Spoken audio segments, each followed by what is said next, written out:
Hello friends, अस्सलाम वालेकुम।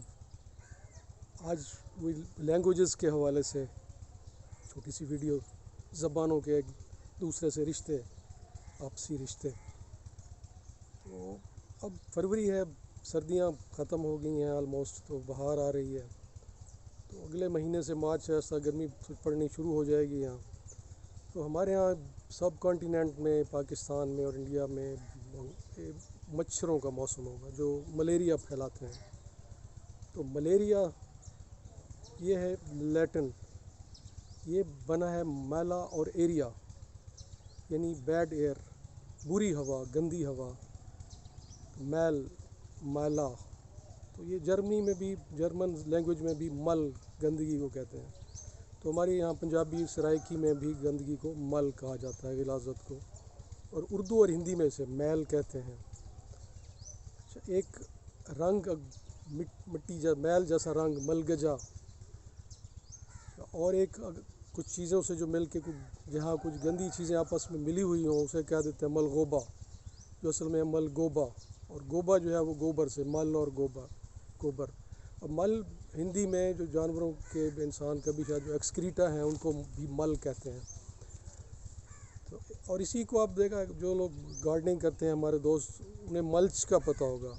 अब वो गली सड़ी सब्जियों से जो मिल के वो बनता है तो वो मल्च।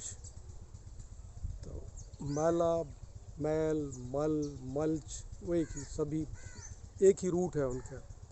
तो ये बताते हैं कि ये जो ज़बानें हैं इंडो यूरोपियन, इंडो आर्यन, तो ये एक ही फैमिली है यूरोपियन ज़बानें की।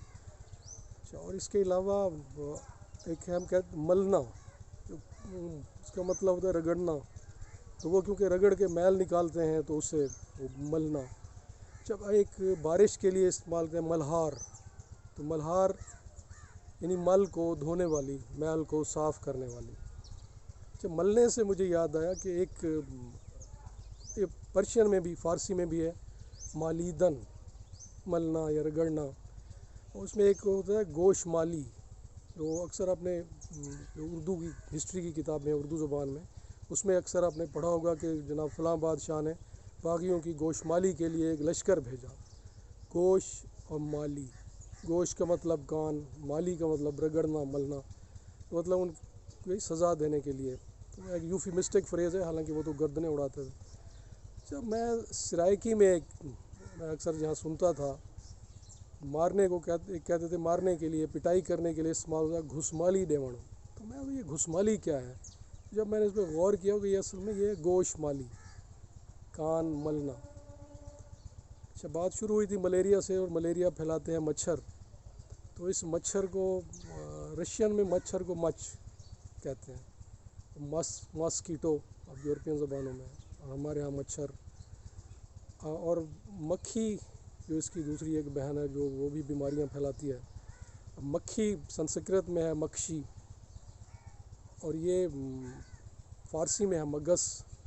हमारे यहाँ मक्खी, मक्शी, मक्खी, मगस, ये भी एक ही रूट है। और रशियन में भी इसे मक, मक, ऐसे ही मुझे मिलता जुलता कोई लफ्ज़ है इस वक्त मेरे जहन में नहीं है। माशी, हाँ सॉरी, उसे माशी कहते हैं रशियन में। तो ये था कुछ ज़बानों के रिश्तों के बारे में। Thank you very much, take care, सलामत रहें।